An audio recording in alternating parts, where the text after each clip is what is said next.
Tent तंबू लगाकर Bharatiya Janata party के विधायकगण जो यहाँ के हैं नैनीताल जिले के, और उनके जो मंत्रीगण हैं, और जो उनके जिलाध्यक्ष और जो उनके कार्यकर्ता हैं, सब लोगों ने वहां पे मिठाई वितरण का कार्यक्रम करा कि नई जमीन का चिन्हीकरण हो चुका है। कितनी मुश्किल से चिन्हित करके गौलापार की वो जमीन ढूंढी गई थी। कितनी लंबी प्रक्रिया होती है, सरकार में जो लोग रहे हैं वो मेरी बात को समझेंगे। कितनी मुश्किल प्रक्रिया होती है, लंबी प्रक्रिया होती है वो जमीन को अधिकृत करना। इतनी मुश्किल से वो कार्य हुआ, उसकी शुरुआत हुई, उसमें पैसा भी आ गया, लेकिन राजनीतिक द्वेष भावना, स्टेडियम तो बन के खड़ा हो गया था, उसको तो ये तोड़ नहीं सकते थे।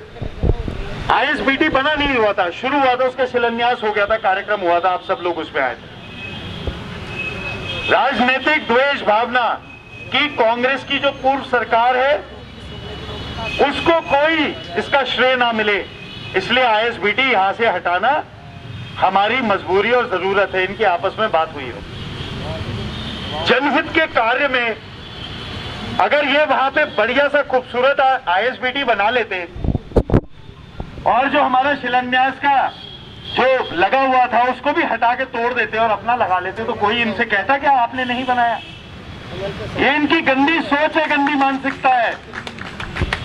अरे मोदी जी को बुला के फीता कटवा लेते, उत्तर प्रदेश के योगी जी को बुला के फीता कटवा लेते, किसी बड़े इंसान को, बड़े भाजपा के नेता को बुला के फीता कटवा लेते। क्यों नहीं करवाया, क्यों नहीं बनवाया? इनमें कार्य शक्ति नहीं है, इनमें इच्छा शक्ति नहीं है, इनमें कैपेबिलिटी, कैपेसिटी नहीं है कि सरकार की बतौर सरकार ये जमीन पर विकास कैसे होता है। इनकी सोच सीमित है कि द्वंद्व कैसे हो, आपस में लड़ाई कैसे हो, सामाजिक सौहार्द कैसे खराब हो, जाति के नाम पे, धर्म के नाम पर कैसे जनता को हम बांट के रखते हैं। इसके अलावा इनका कोई एजेंडा नहीं है। भाजपा के जो हमारे मित्र हैं उनकी सरकारें जहां पे भी हैं, आप उनका रिजल्ट देख लीजिए। मैं भी 8-9 दिन हरियाणा गुड़गांव में रह के आया, वहां पे मैंने पूछा, भाजपा के लोग मिले मुझे वहां पे, जहां मैं गेस्ट हाउस पर हुआ था, मैंने उनसे पूछा, उन्होंने कहा साहब काम तो यहाँ पे नहीं है। इनका रिकॉर्ड है, इन्हें कोई काम करना नहीं आता है, इन्हें केवल द्वंद्व करना आता है, द्वंद्व चलाना आता है, गन चलानी आता है। आज अभी जैसे खनवाल जी कह रहे थे, आप हाथरस देख लीजिए, बलरामपुर देख लीजिए, और उत्तर प्रदेश का अगर आप क्रिमिनल रिकॉर्ड आप देखें कितना क्राइम बढ़ा है, विशेषकर महिलाओं के प्रति कितना भारी वहां पे महिलाओं का शोषण हो रहा है उत्तर प्रदेश में, तो कोई अधिकार नहीं बनता कि योगी आदित्यनाथ जी आज मुख्यमंत्री की वहां पे कुर्सी पर बैठे। निर्भया कांड का लोग उल्लेख करते हैं, उसके बारे में मैं पढ़ रहा था। जब निर्भया कांड हुआ उसके बाद जब उनकी मौत हो गई तो प्रधानमंत्री जी से लेके, सोनिया जी से लेके, राहुल गांधी जी से लेके सारे लोग, कांग्रेस के जो सीनियर लोग थे उसके परिवार से मिलने गए, उसके अंतिम संस्कार में वहां मौजूद थे। राहुल गांधी जी ने उसके भाई को पायलट का कोर्स करवा के आज इंडियन एयरलाइंस से किसी उसमें वो जहाज उड़ाता है, इतना सहयोग करा। और यहाँ पे उसी दिन ईरान के कोई बड़ा आदमी मरा था, या कहीं किसी, सॉरी, कुवैत का कोई बहुत सीनियर आदमी मरा था, तो मोदी जी ने 140 आप अक्षर लिख सकते हैं ट्विटर पे, उनके लिए तो पूरी शोक संवेदनाएं पूरे देश की तरफ से दी। लेकिन आज की तारीख तक मोदी जी ने अपने ट्विटर से हाथरस की बेटिया या बलरामपुर की बेटिया या उत्तर प्रदेश की जो हमारी माँ बहनें हैं उनके लिए एक अक्षर नहीं लिखा। ये इनकी संवेदनाएं हैं। ये बोलते हैं बेटी बचाओ बेटी पढ़ाओ, ये इनके नारे हैं। ये कहते हैं कि किसानों को एमएसपी देंगे, और आज हमारी मंडियां समाप्त करने को जा रहे हैं। यहां जितने किसान भाई, मैं पूछना चाहता हूं आपसे कि जब मंडी नहीं बचेगी तो क्या फूड कॉर्पोरेशन ऑफ इंडिया आपके खेतों में आके आपको एमएसपी देगी? आपके खेतों में आके आपको एमएसपी देगी? बड़े ठेकेदारों से मिलकर, बड़े उद्योगपतियों से मिलकर पूरा माया जाल रचा जा चुका है। नीतिगत फैसले बड़े कॉर्पोरेट और बड़े उद्योगपति इनके लिए बनाते हैं। आम आदमी की ये सरकार नहीं है, चाहे केंद्र में हो या राज्य में हो।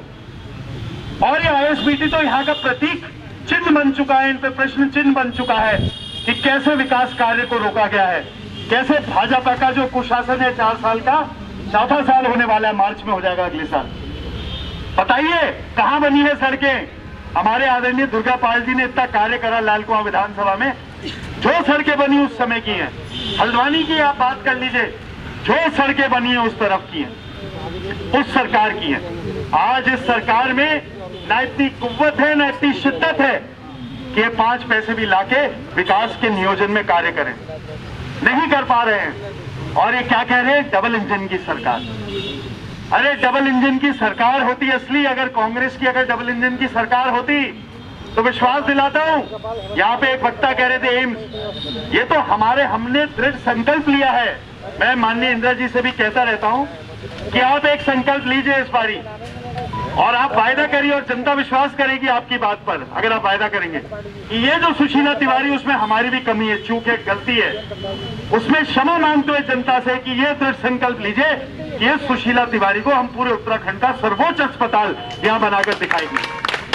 हम कर सकते हैं, हमारे पास नहीं बैठा है केंद्र में कोई फंडिंग देने वाला, लेकिन केंद्र में इतनी मजबूत सरकार, इतनी अद्भुत सरकार, इतनी मायावी सरकार, और यहाँ की सरकार उससे भी ज्यादा मायावी है। इनके कारनामे सबने देखे हैं। कोरोना काल में ऐसा कोई दिन नहीं गया कि सुबह के निर्देश देते थे और शाम को कैसे इनके निर्देश बदल जाते थे। एक निर्देश ये दे रहे हैं, घोषणा कर रहे हैं, लेकिन यहाँ पे चाहे जिलाधिकारी महोदय हो या अन्य अधिकारी महोदय हो, किसी को नहीं पता है कि क्योंकि जियो नहीं आया, और शाम तक वो कहते थे कि भैया रुक जाओ, ये बदल सकता है, ये आदेश बदल सकता है, अभी हम जारी नहीं करेंगे।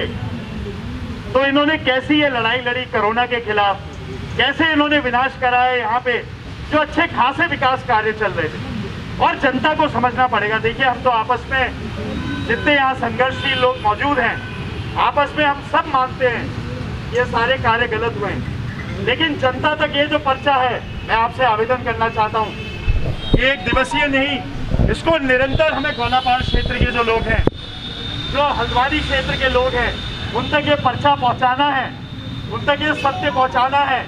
और ये आंदोलन अगली बारी बुद्ध पार्क से ले जाके सीधे गोलापाड़, मेरे ख्याल से वहीं पर दोबारा करने का हमें आवश्यकता है। आप सबने मुझे यहाँ बुलाया, साथ ही साथ आप सबने जो शुभकामनाएं प्रेषित करी, जब माननीय डॉक्टर इंदिरा हृदय जी बीमार चल रही थी, मैं उसके लिए आपका बहुत ऋणी हूँ, आभारी हूँ। आपकी प्रार्थनाएं और आपकी शुभकामनाएं कार्यरत हुई, और अब वो बिल्कुल सकुशल घर वापस आ चुकी हैं और जल्द आपके बीच में पुनः आएंगी। बहुत बहुत धन्यवाद। भारत माता की।